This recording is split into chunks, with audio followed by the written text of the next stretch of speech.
para vocês que os requisitos da petição inicial trabalhista são menores do que os requisitos de um processo civil, por exemplo. Porque aqui a gente tem o princípio da simplicidade, ou seja, a gente tenta fazer com que o processo do trabalho seja o mais acessível aos requisitos. Primeiro, a designação do juízo, ou seja, quem que é competente para julgar. Agora, atenção, com indicação de seu valor. Isso é uma novidade, antes de ser na prova, como uma pegadinha.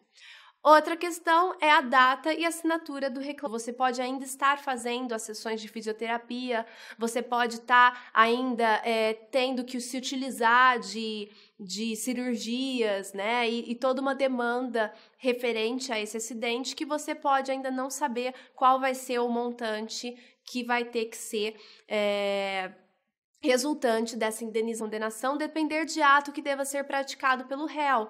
Um exemplo disso são uma obrigação de fazer e de indenizar contra um contador que era empregado dessa empresa. Às vezes você vai precisar, um dos pedidos vai ser efetivamente que esse contador faça os cálculos de alguma indenização, de alguma transferência monetária, e aí, em face disso, você ainda não sabe qual vai ser o valor desse pedido.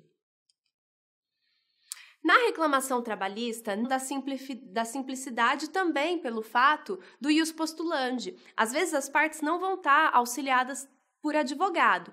Em face disso, elas não têm esse conhecimento técnico para conseguir especificar as provas. Em face disso, a reclamação trabalhista tem essa possibilidade de flexibilização e não se exige essa especificação. A conciliação, muito antes de se começar todo esse incentivo que existe agora na justiça como um todo, né, no judiciário. Então, não há necessidade do autor falar audiência, como no começo da audiência e no final da audiência.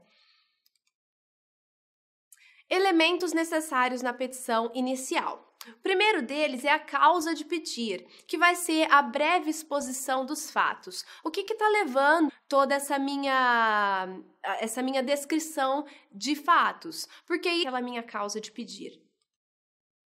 Outro elemento essencial é o pedido, vinculado aos pedidos da inicial. Para finalizar, existe a possibilidade de cumulação de pedidos, tá? E essa cumulação não precisa que haja conexão entre os pedidos. O que é necessário é que os pedidos sejam compatíveis entre si. Isso que o juiz que vai analisar um dos pedidos tem que ser competente para analisar o outro, e o procedimento também tem que ser adequado para todos aqueles pedidos, ok? Então, nesses casos, há a possibilidade de cumulação. E com isso, a gente termina mais um bloco sobre petição inicial.